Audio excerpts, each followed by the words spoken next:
Welcome to the First Cut Podcast. I'm Rick Gehman, and this is your PGA Championship recap episode. It's been 385 days, gentlemen, since we have crowned a major champion. And we've got a good one. Friend of the pod, Collin Morikawa, winning the PGA Championship. Let's break it all down. Joining me this evening, it's Greg DuCharme. What up, Greg?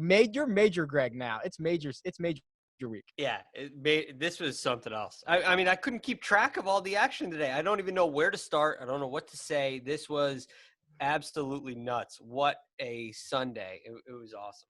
There was a point on Sunday we had a 7-way tie at the top of the board, like back 9 on Sunday of a major championship. My brain has just been put back into my head. Kyle Porter on the scene. What up, KP? Well, I actually do know where to start, and it's on the 16th tee box at TPC Harding Park, because that was look, like, it's been 13 months since we've had a major. So, again, we actually did kind of deserve this.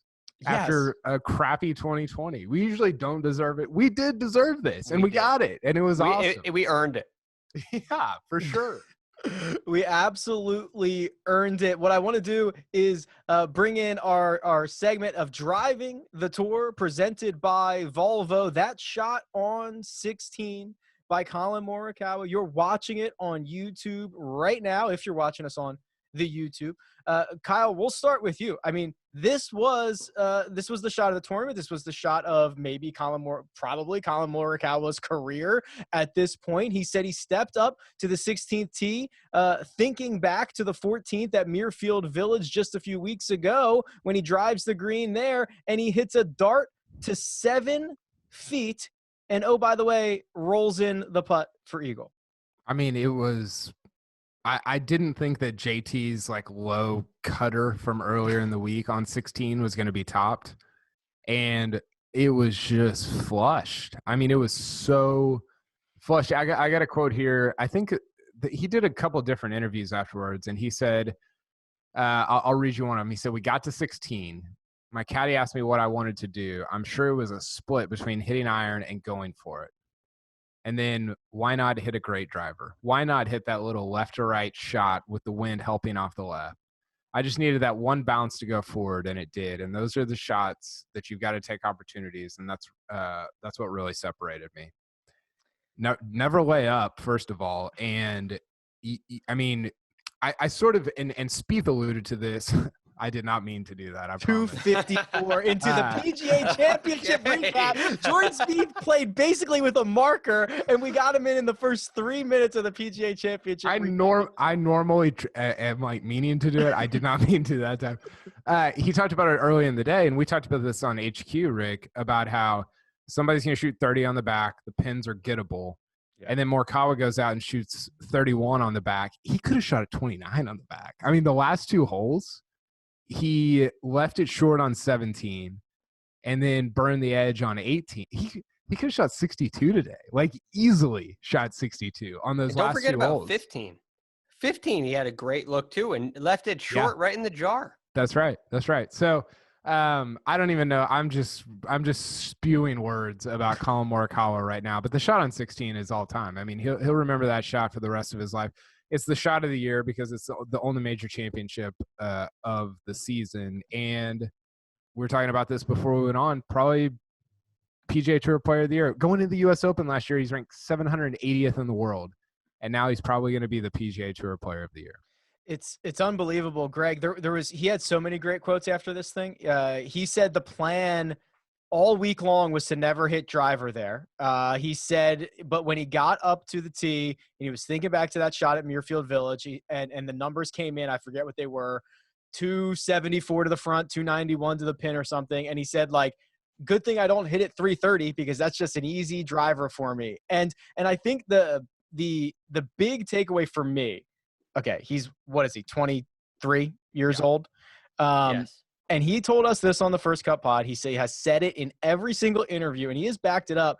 Greg, he was like, I was calm the whole time. He's like, I knew what we were playing for. This has been a dream of mine. I wanted to go out and accomplish this dream. Why would I be nervous about that? This kid's, it's nails. It's unbelievable nails.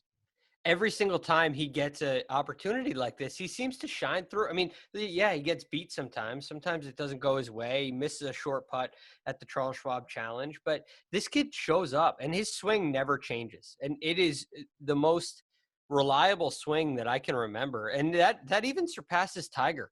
Honestly, Tiger's golf swing, as good as it's been, there have been moments where it's kind of recovery with him, right? And Morikawa's he's never recovering. He's always in position, and it's tactical. It's almost surgical at times. It's remarkable. And to Kyle's point earlier, never lay up. Where is he going for it? Why go for it? Why lay up? Well, you look at the 7th hole, and there are on two occasions he tries to drive the green, drives it near the front of the green. On 2 occasions he lays up.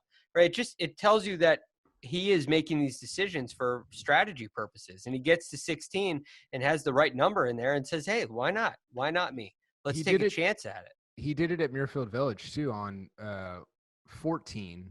Did he? I can't remember if he went for it every day there during the workday event, but he did it on, was it Sunday, Rick?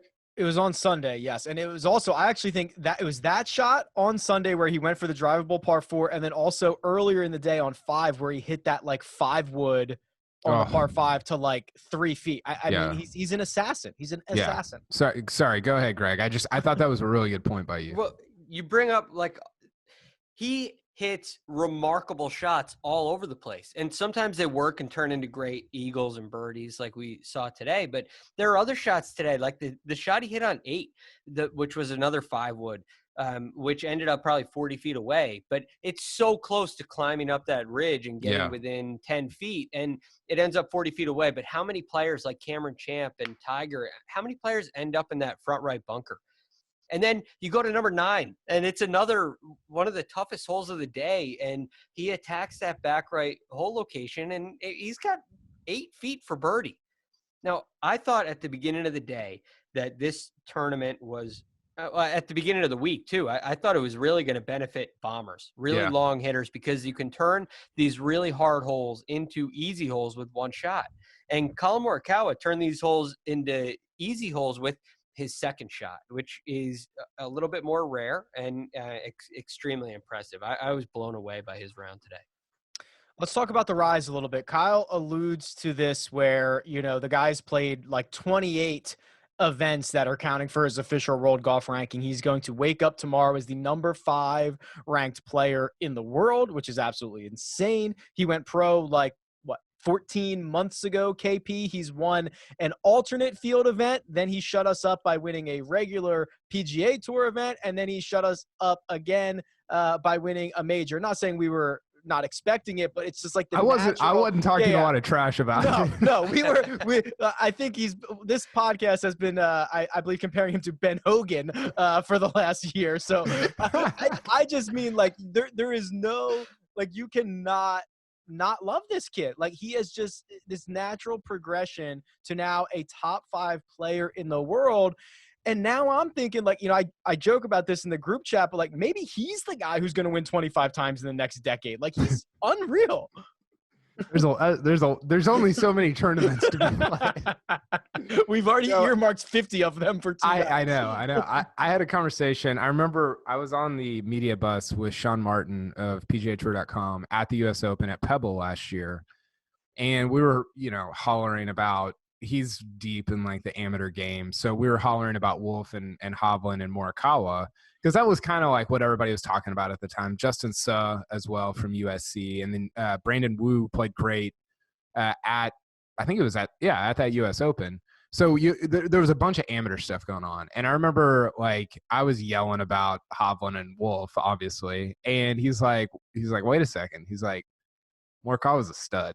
He's like, he is going to, he kind of called hey, he's going to be the best of these guys. And I was like, get out of here. He doesn't drive it, and he was like, he freaking flushes it. And it turns out he freaking flushes it all over the place. And the thing about Sunday, he missed 2 fairways. He gained strokes on every hole but one with his driver. And one of the fairways that he missed was it was a yard. I mean, it wasn't even in the rough. It was just a yard off, into the first cut. namesake. And so you look at it and you're like, it's hard. Like, I think this is a great debate. Max Homer brought this up on Twitter. He's like, the next decade is going to be the bomb. It's going to be Bryson versus Morikawa. Like, what do you want? Do you want somebody who just just murders the ball, or do you want somebody who's not as long? I mean, he was like 40th in driving distance this week. Morikawa was, but he just is flush with his 4.56 iron. I don't know. I think that's it's a fascinating thing because it's not always going to work, but I don't know, man. At major championships, we've talked about this. I think, like, even going to Winged Foot, you're like, who's the favorite? It's kind of Morikawa, JT, like one of those guys. I feel like so. It feels like it almost plays better when the tracks get more difficult when you bring up major championship time. To think about Collin Morikawa as a favorite at Winged Foot is crazy, but also like prove me wrong. Like I don't think it's wrong. Greg, we were kind of Greg, what plays well at Winged Foot? Does the best iron player in the world play well at Winged Right. Foot? Well, yes. Does hitting 12 of 14 fairways play well at Winged? Yes, it does. But this is the thing that really plays well at Winged Foot. It's great short game. And the one knock on Morikawa, like I just said that Morikawa's swing is almost more reliable than Tiger's when he first came out. And I think there's some truth to that. The short game's nowhere near as good as Tiger's was. The putting is nowhere near as good as Tiger's was. But today, he's 6 of 6 scrambling, right? I mean, he's 14th strokes gain around the green. He did miss 6 greens. So does that all play well? Does driving it really well in every fairway, hitting better iron shots than anybody else in the field, and getting up and down every time you miss a green, like, does that bode well at Winged Foot? Yeah, it does. It's Inside a good point. scoop. Breaking news. It's a good point because he's got a more mature short game than Hovland and Wolf, right? I mean, we saw that today. Absolutely. We saw it play out today. Wolf has 7 holes in the middle of his round that he's got, or 8 holes where he's got 7 putts of 15 feet or in for birdie or eagle, and he does. I mean, I don't like how Wolf hit the ball like he did this week and didn't win is almost impossible. But I hope Mark Immelman's listening. You got to make the putts. You got to have that great short game. Hovland is not there yet with the chipping. And, you would probably say that about Morikawa's putting, but he did it when it mattered today. Let's have the player of the year debate. And we have a habit on this podcast of crowning whoever the most recent person who leads after 36 holes as the player of the year. We've crowned Brendan Todd player of the year multiple times already this season. And it's probably not the last, by the way. It might not be. When he holds the 36-hole lead like next week at Wyndham, we'll crown him again. But Justin Thomas does have 3 victories. They are at the CJ Cup, the Tournament of Champions, and of course the WGC FedEx. Morikawa now a second victory at so he's got Workday, and he's got the only major championship of the season, which I feel like is going to carry a lot of weight. So KP, we'll start with you. Who's the player of the year? What did JT win? He won CJ Tournament of Champions and WGC FedEx St. Jude. Oh, last week, yeah. Oh, yeah. That was a week ago. Remember that? That feels like it was like 2 months ago. It's been a long week. I think it's Morikawa. I thought going into the PGA that if somebody who hadn't won yet won like let's say Paul Casey hasn't won this year, has he? I don't think he has. Barely played this year, so no. That's true. If Paul Casey had won the PGA Championship, that wouldn't vault you up. That's not greater than 3 wins with a WGC and like JT had won some great events. But I think if you have one, especially with Morikawa beating JT at a pretty good field, I think that does for now. That can change. Like if JT wins a playoff event, or even Webb like wins the Tour Championship, I think that could they could pass Morikawa. But we've only got 4 events left, right? We've got Wyndham and then the 3 playoff events. So there's not a ton that's going to happen. I think as of today, it's probably Morikawa, but I could be talked out of it. If you're into top 10s, Greg, JT's got 9 in 16 events. Morikawa has 7 in 19 events. So JT's been in the top 10 more often. Can I sell you any Justin Thomas, or is this a Collin Morikawa? No. A couple things. One, the major to me, and maybe I'm old school with this, but the major to me is the king. And and the other thing is he's only missed 1 cut. Justin Thomas has missed 3 cuts, and that has to count for something. So Morikawa's bad weeks have been very, very good, right? And after the 1 cut he missed, he wins. So it's beautiful. And then Justin Thomas, the Century Tournament of Champions is a really nice win, and I know that it was a great field, and obviously it's a great field, but it's a small field. And when you have small field events, they, to me, count just a little bit less than a normal. So it's almost like, I don't want to say it's not 2.5. It's more than that. It's definitely 3. But Greg, the major is huge. All 3 of his wins are no-cut small field events. Yeah, it's a good point. All 3 of them are, because CJ Cup is no cut as well. No cut. 78 players or something? Yeah, something like that. Yeah. Yeah. So, but I mean, it's a big time event over there. It's just, it's a tough one for me. The major. There are also 20 club pros in the field this week. That's true. And also 96 of the top 100 players in the world. So yeah, I think we'll let it slide. Like last year, the PGA Championship had a stronger field than every other event on tour. So, and I'm sure that it will end this year being the same thing. So, I mean, look, there are 20 club pros, yes, but it's only 20 players. And if you had 136 players with this field, it would be remarkable. So I have no issue with that. This is the best field, I think. I do think it will end highest strength of field. And the major is king to me. It dominates all. So, yeah, Morikawa, player of the year, no doubt. That's crazy. It's crazy. He is. It's crazy, but I think it's right. I think so too. I mean, we were talking about this also. Like, he would probably, like, if you take out the divisor, I can't do the math. I can't even add, I can't even do my own budget. But if you take out the divisor on the world golf rankings, Morikawa is probably number 1 in the world. Yeah, he hasn't played enough events, which is crazy. I almost feel like we're not comprehending this properly. What's going on here? He's won 3 times in a year.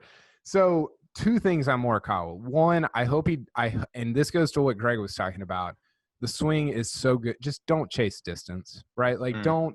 And I don't know that Spieth was chasing distance, but just put it in a cryogenic box and just don't do anything with it for the next 20 years. The swing is perfect. I wrote about this on CBSSports.com, the Adam Scott Morikawa pairing, those swings. Yeah. Was that any good on Saturday? The sweetest swings on the face of the earth. Oh my gosh. And then the second, I think it matters that you win a major at this age, at 23, because when you're that talented and you're that good, it can kind of wear you down if you haven't done it for 3, 4, 5, 6, 7 years. Go ahead, Rick. Is that just when and even longer than that, when eventually you get tagged like Sergio, which is the greatest guy to never win a major or whatever, and now your entire career, no matter how great it is, gets framed around major victories because you're so good, but you don't have one. Yes, absolutely. And it's not just that. It's also kind of and we saw this a little with Spieth and Rory this week. Life just happens. You get older. He's Morikawa's so innocent right now. He's almost and it's almost his innocence. He's so innocent. He whiffed the high five with his girlfriend afterwards. Yeah, It was the most wholesome, amazing moment I've ever seen in my entire life. But he's so innocent. It belies how smart he is on the course. Talking about the laying up versus going for it and all that stuff. He is. I think it just gets harder to win majors when you get older because you have the scar tissue, and not just on the course, but just stuff. It just as you get older, it gets harder. You watch Spieth struggle. You watch Rory talk about his frustrations, and so. I think it just is so meaningful and important, not just for the obvious reasons of winning your first major, but because of doing it at that age. It just sets you up for a lot of freedom for a long time. It's almost like winning a PGA Tour event for the first time and getting a 2-year exemption. Like, not only does he get a 5-year exemption on the PGA Tour, but he's never going to have to deal with that. Why hasn't he won yet? Like, Dustin Johnson doesn't really deal with. We all wonder, like, what could have been with DJ. Why doesn't DJ win more? But ultimately, the story of today, if you're going to look at guys who didn't get the job done, who could have, you're probably looking at Tony Finau again. You're looking at Bryson. You're not looking at DJ. Maybe some people are, but it wears off pretty quickly because he has one. And there's always that asterisk next to his name. And for Collin Morikawa now, he's going to play the rest of his career as a major champion, and he never has to deal with it again. So all the it's like a free hall pass. And so you're right, Kyle, to all those points. It will really free you up. There was a moment on Sunday on the back nine of a major championship where 7 golfers were tied for the lead. We were getting the rules official to come in to tell us how they're going to deal with a 3-hole aggregate playoff with 7 golfers. Are going to send them all out in one, which would have been the greatest grouping I've ever seen. I believe by my napkin math, at least 9 different guys touched the lead at some point on Sunday. Bryson DeChambeau finally cashes in on his first top 10. Jason Day was in the mix. DJ, another runner-up. I mean, take your pick, KP. How awesome was this Sunday? It was great. Again, we actually did deserve it. And I think it's hard because I do like courses. We saw this at Muirfield Village that have leaderboards that separate because you can tell who's really striking it well. And it was a little bit of a putting contest. That'll get buried because of the shot on 16 by Morikawa, right? Yeah. And so that's like the negative. It wasn't negative. It was ludicrous. It was fun. It's just it maybe doesn't determine like the greatest ball striker of the week. It's just different. It's not bad. It's just a different way to kind of sort out who the best guys in a given week are. And I mean, it was great. I mean, who did you guys think was going to win for most of the day? Like I guess I started feeling Bryson a little bit just because the way he started. And then I had no idea. Like I was kind of talking myself into Paul Casey, Jason Day. I was like, well, DJ's still out there.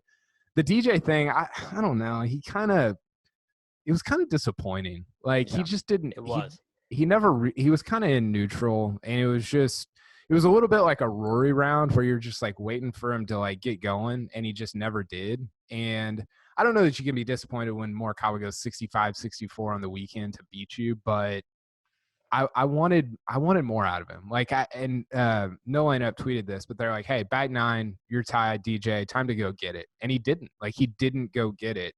And he had to chip in on 16 or 17 or whatever to kind of make it look a little better than it actually was. But I thought his bag 9 was disappointing.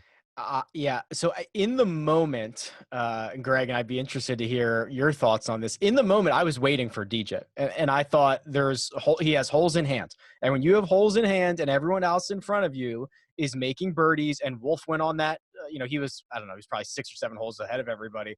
He goes on that stretch where he goes bonkers, and Morikawa's chipping in and he's throwing darts. I'm like, all right, well, DJ's got holes in hand. He's got holes in hand. Here he comes. And yes, the birdie on 16, the birdie on 18 make it look a lot better. But there was like an 8 or 9 hole stretch where he just made just parred everything, Greg. And it was a little bit disappointing. And then when I realized DJ wasn't going to win, I just buckled up.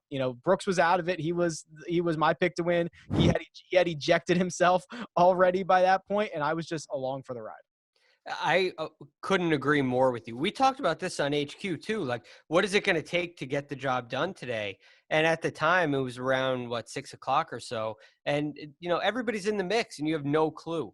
And so my thought was the same as yours. Well, the guy with the most holes is going to have the advantage because you're looking at a bunch of holes down the stretch that are gettable, and you can really score. And so for that reason, if you're DJ and you could just kind of hang tight and you can keep pace with everybody, you don't have to play super aggressive. You don't have to take chances, but you just got to make 1 or 2 putts, and then you're going to have the holes. You're going to know where you stand when you get through number 10.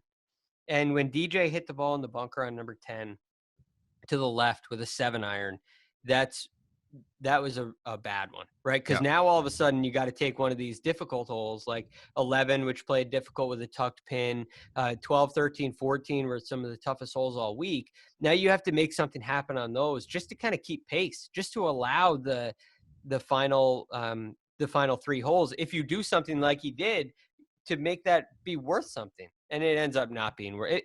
I basically leave with 16 and 18 wondering if he needed to make those to tie or win, would he have done it? And I think no, after seeing the rest of the round. So yeah, I was definitely disappointed with DJ, but he was definitely the guy I was waiting for, and I expected him to kind of get the job done today. We were on HQ, and it was like a 5-way tie at the top, and Joe Musso's like, Rick and Greg, who's gonna win the golf tournament? And we threw our hands up, like, I have no idea. Just enjoy it. Don't worry about it. Yeah. That's where you get burned, right? Don't count Brooks Koepka out as he makes bogey at 7. Okay. Yikes. It happens every week. Real quick, and Greg, I'll direct this at you because I feel like this is right up your alley here. Outside of the fact that he's collapsed a lot of bit, Tony Finau in the last month has been awesome. and also he's going to win this way from behind where he doesn't have to sleep on any lead. He goes out on Sunday and shoot. I mean, he shot a 66 on Sunday. He's going to go out, shoot a 66 or a 65, and everything's going to fall his way, and he's going to win a golf tournament. That way, I like that a lot more than him trying to hold on to a lead. 67, 66 over the weekend. I was so impressed with him. I loved watching Tony Finau play today. And yes, there were some opportunities where, he's like comes up a little bit short. It's so close. But the putts that he made at 13 and 14 to put himself right back in the mix, they just impressed me so much.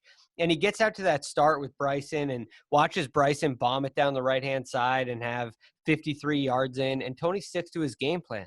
And he hits it to 102 yards, and he nearly makes it from the fairway. So, and then he watches Bryson hit it to 3 feet on number 2, and then he hits it to he had 16 feet at the time and makes the putt on top of him.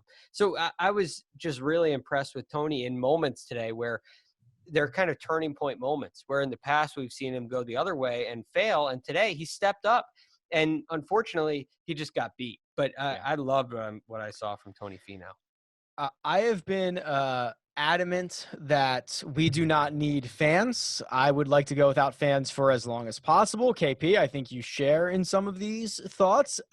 Although there has been a couple of moments over the past couple of weeks where I thought, oh man, it would be really cool to look back at this video. John Rahm holing out at Muirfield Village for what ends up being a bogey. But that moment, Collin Morikawa hitting that shot on 16, like Justin Thomas making a 51-footer in a playoff. that playoff in general. Like, imagine the footage that we are not going to have. Those are the only moments I've missed it, and seeing those guys' reactions in that spot. Yeah, the Morikawa one. I kept thinking, like, after Spieth said 30 on the bite 9, I kept thinking there would be fireworks on 17 or 18. I didn't have 16 in my head for some reason, but that would have been an all-time great major moment, right? Like, to drive the green and make you, there was like 5 or 6 eagles on 16 on Sunday, but to do that, to basically, I mean, I Vince Cartered it right after that, because that was it. Like, that was over. And the way he played the last 2 holes, by the way, was just, he almost, again, like, he made a run on 17 for birdie and then one on 18 as well. So I don't know. I'm intrigued by, I thought Doug Bell's idea earlier in the week about how, like, does it make it easier for guys like Morikawa, like Scotty Scheffler, who I thought played pretty well on Sunday, to not have, I think he's right. Like, I can't help but think that it's not at least, I don't know that it's wildly different, but there's something there. Like, there was something that has to be a little bit different, especially about a major championship. Maybe like the Memorial as well. That's like this big time, huge deal. Maybe not Colonial or the RBC Heritage, that aren't as big of a thing, but I wish we could live in an alternate universe where there are fans there. What if like how would Morikawa have performed? I think it would have been the same for him because he's so even keeled. Same with Scheffler. Like and that's the thing that's crazy is like the talent, whatever. Like it's unbelievable. But with how level-headed they are, how smart they are about like the choices they make, I think that's just as impressive as the talent level. Yeah, but there are definitely moments where the eruption from the crowd, it's going to change your heart rate, right? And I think back to both of these Collin Morikawa victories, I think are kind of the two events that are highlighted by not having spectators. And I think they're the only two. I think all the rest of them would have been extremely similar, and they have been great. And so are these two. But you look at like with Justin Thomas, who is probably the favorite amongst American fans, comes onto a playoff hole at Muirfield Village and makes a putt from 51 feet, the place is going to go bonkers. Yeah. And I don't know how long it takes for Collin Morikawa to hit that putt.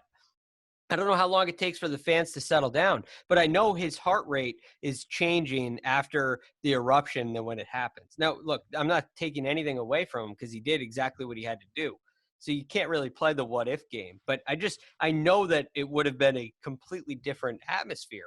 And then out here today, what he did today on 16, the place would have gone nuts. But what Bryson did and what Tony did on number 1, like throughout the entirety of the round, there would have been an electric buzz to the point where I don't think this many people would have been tied for the lead if everybody knew what was going on, because your emotions are going to change when there's that kind of volume and that dramatic volume change shot to shot throughout the round. I think it's very obvious that it's different, and guys might feel better about that. They might feel worse about that. The guy who it is probably the most different for has to be the big cat, has to be Tiger Woods, who goes out. I guess there's a couple of positive takeaways from this, KP. It was not a good week for Tiger Woods. Let's be very clear. When you finish, what did he even finish? T37 at a major championship. That is not a successful week for Tiger Woods. He will tell you that. However, shot his best round of the week on Sunday. It was a 67. And we did not ever once throughout this week talk about his back, which I feel like was the low-key big positive takeaway.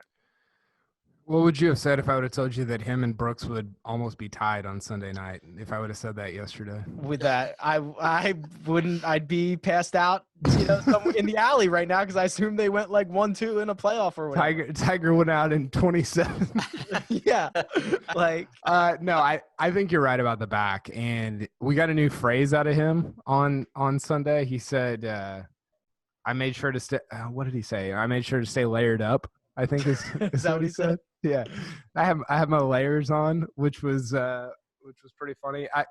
The back feeling good. It's weird, and we talked about the margins thing on Saturday. It doesn't really feel like he was that many shots away from kind of getting into it on Sunday, right? You have some putts in the middle 2 rounds. Maybe a couple shots in the first round. He didn't drive it great on Saturday, but it wasn't like, some of these majors that we've seen with him, it's like, oh gosh, like this has gone awry. Like things are not, I mean, even last year, Portrush was so bad. Bethpage was, it was like, Brooks got him about like 30 shots in 2 days at Bethpage. We've lost Tiger Woods. Yeah, the course was lost. Tiger was lost. It was not good. So, yeah, I think taking away from this, he's going to have 6 more shots in the next. Can you guys believe we get 6 more of these in the next 11 months? I hope they're all just as good. Like, oh my, 6 carbon copies, baby. Let's go. And we deserve it. Yeah, we do deserve it. Wingfoot's going to be sick. I think he still needs to – he's got to figure out the putter. He's got to figure out the short game a little bit because that's where he's been so elite over the course of his career. And, think about Augusta. Like, he just didn't put himself in bad spots where he was having to save pars or try to make these, like, 80-foot birdie putts. He was so sharp. I heard Brendan Porath and Andy Johnson talking on the Fried Egg about the lag putt that he had on 9 at Augusta. Remember that? He was like back off the back of the green. He lagged it down. It was unbelievable. And so that's the type of sharp short game that you have to win majors. And that hasn't been there at Memorial or at TPC Harding Park. No, Greg, it really has, he now stands over a 6-7 footer, and I'm like, oh boy, here we go again. Like I'm nervous now. That never used to be. Those were automatic. The 10 footer, they were automatic, especially if he needed it. Now I'm nervous, and will not remove my. I could have walked away from the TV if he was lining up an 8-footer in the past. Not so much anymore. Yeah, it was a little bit. It's hard to watch in a sense because not only is Tiger struggling on the greens, but everybody else is making putts from all over the place. I mean, on the Thursday or Friday broadcast, I forget which one, they've kind of blended together at this point.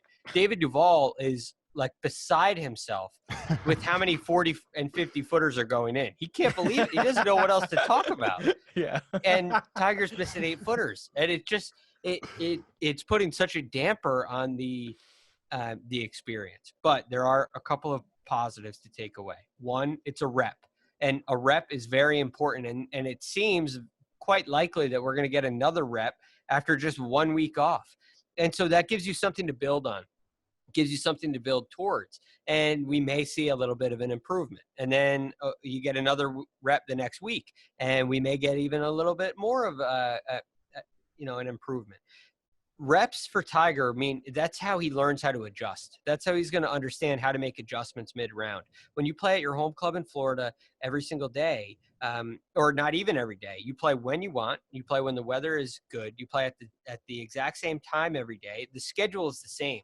And by the way, the course conditions are the same pretty much every day. They really don't change that much, which is an amazing thing about medalists. But besides the point, you go play on tour, you play in whatever weather you have, you play on different grasses, you play courses you are or are not familiar with, and the round changes throughout the entirety of the week, and you don't know when you're going to play.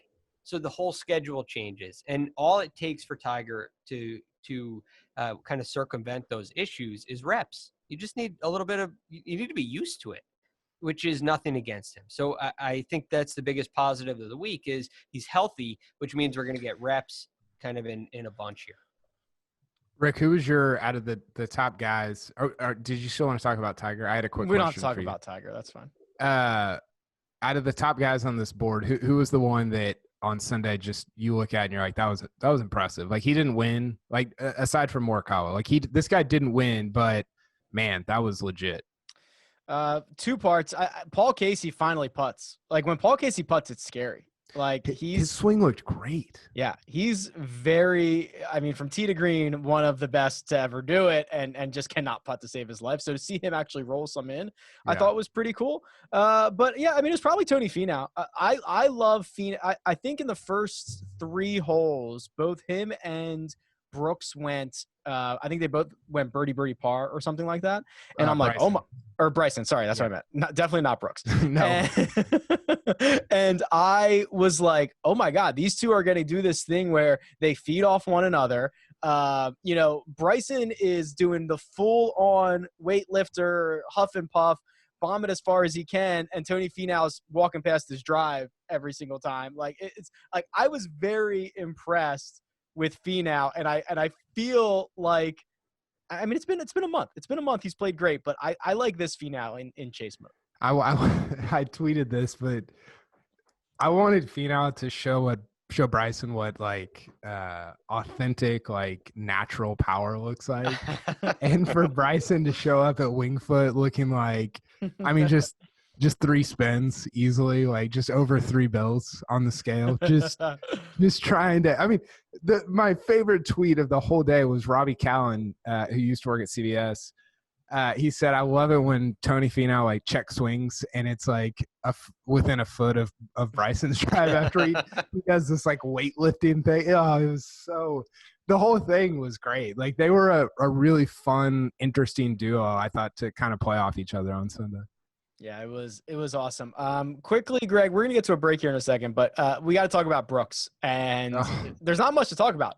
He was never involved in this thing on Sunday. I think this goes back to a lot of what we talked about TPC Harding Park, where it's a fair golf course. It punishes you when you're in the wrong spot. It rewards you when you were in the correct spot. And Brooks over and over and over again on Sunday, and even on a lot of parts on Saturday, which he was able to hold together, he was in the wrong spot. I got to scroll down to find his name. As I do that, my one guy to answer Kyle's question is Matthew Wolff. I'll leave it at that. That was so impressive in his first major. But anyway, so Brooks today he didn't strike it terribly. I mean, he had 11 of 18 greens. I guess that could have been a little better. I mean, look, the whole thing was bad. Let's be honest. The whole thing was bad, but the putting was really bad. And I'll say it's really, really difficult to change your entire putting stroke in 2 weeks and contend on Sunday of a major when everybody's going nuts and you've got to make birdies. And there's a big difference between having to make pars to contend and having to make birdies. And when you get on that kind of golf course, which Brooks experienced at Belle Reve, your game has to be at a really, really high level. And unfortunately, Brooks got into this position through sheer willpower. I don't believe his game is really ready in this major championship to win again. And it's kind of maybe proved to himself how prepared you really have to be come time for majors if you want to win. Which I hate that line. If you want to win, of course you want to win. But have you considered wanting to win at all? Yeah, but Brooks, who clearly wants to win, puts himself in that position through sheer willpower. And now we see that, hey, maybe that putting stroke needs a little bit more work. Maybe that full swing, maybe he's got to make, like, the ball isn't cutting the way that he wants to. He likes to start it left and have it peel. It's been so reliable. It was reliable at Belle Reve, Shinnecock, at Erin Hills. Every major he's won, he's had this go-to fade that was automatic. And it wasn't automatic today. And he gets himself out of position. And next thing you know, a couple bogeys later, and now you're forcing. Now you're chasing. And now the whole round changes. So that's what Brooks kind of fell into today. But I think he needs a couple weeks. I think he'll be ready to go for Winged Foot. Do you think he'll take any shots at DJ before Winged Foot?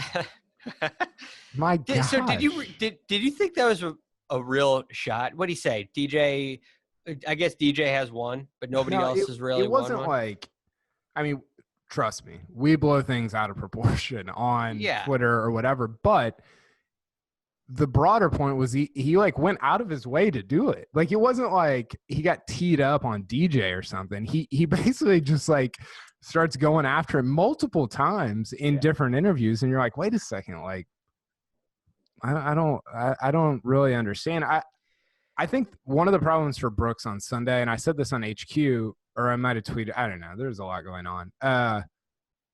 It was bad for him whenever they set the course up for a ton of birdies and the wind wasn't blowing, because I think this is part of the reason that Brooks has fared better at major championships. I just think he plays better when it's harder. And I think his game is set up better for when it's more difficult. I mean, think about winning Shinnecock, how sick that place is, and winning Bethpage, like how difficult that was playing. You know, Belle Reve's the one where it's like kind of a birdie fest a little bit, and he holds off Scott and Tiger.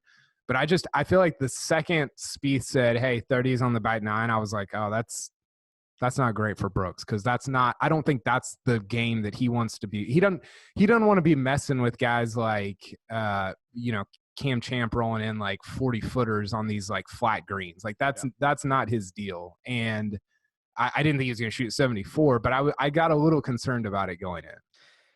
Producer Jacob says, I don't think Brooks knows how to not troll. I'll alter that and say, I don't think Brooks knows who to troll. Why is he trying to get into DJ's mind?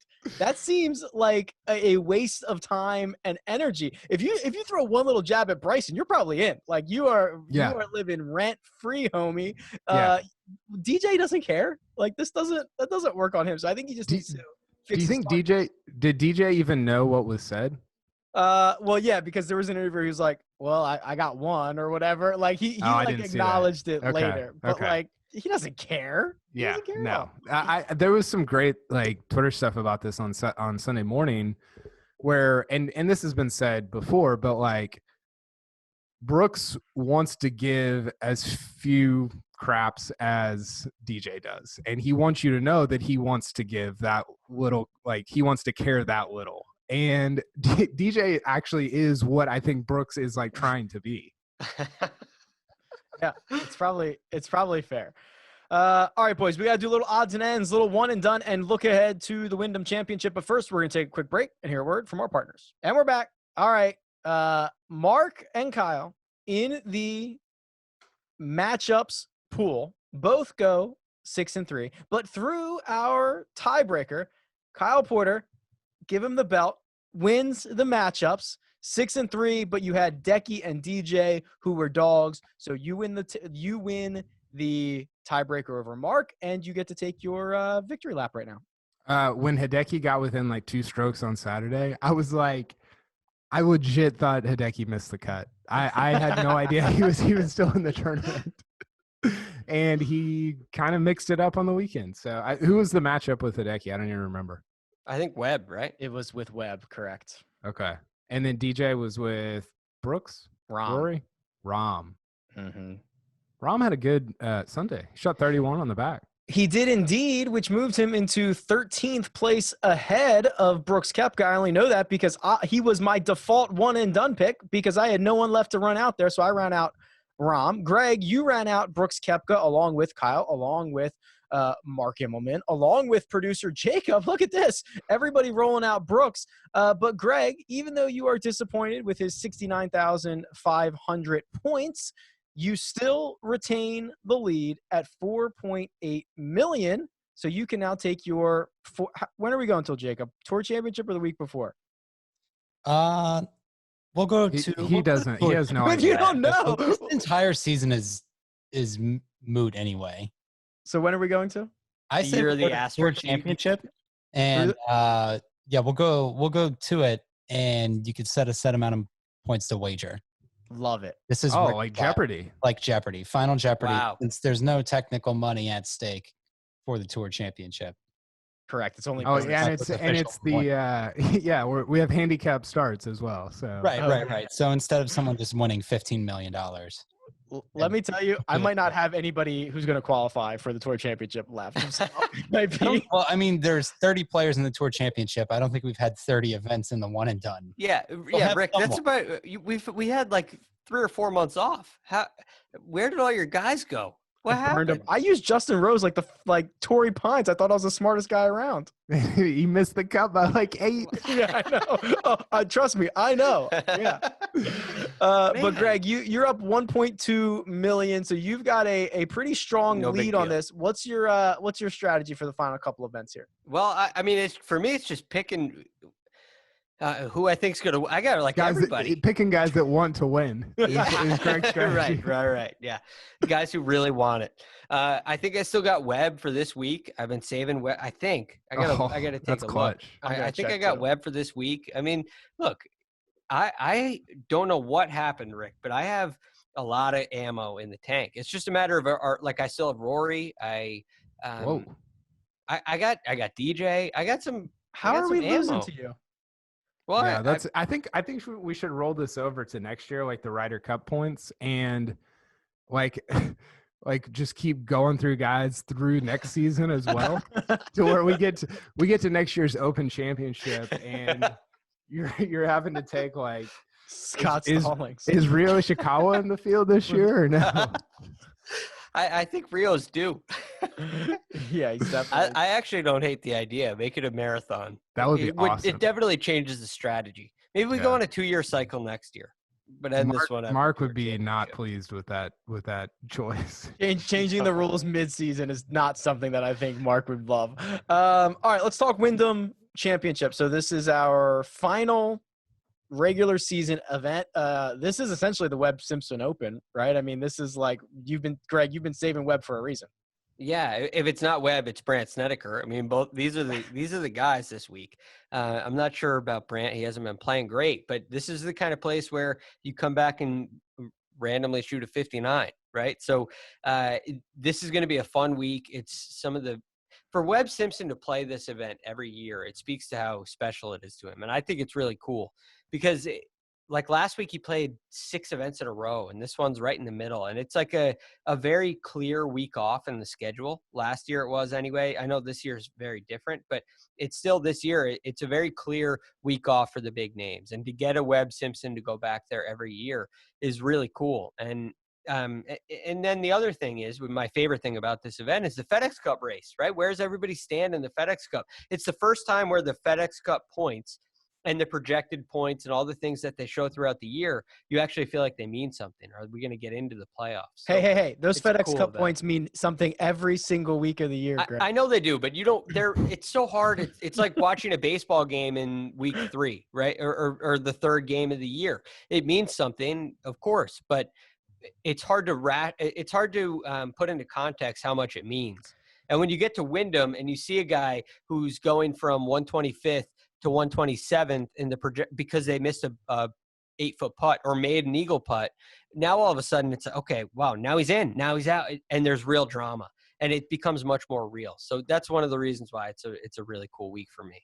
I'm off next weekend. I will not be participating. So you know what that means, right?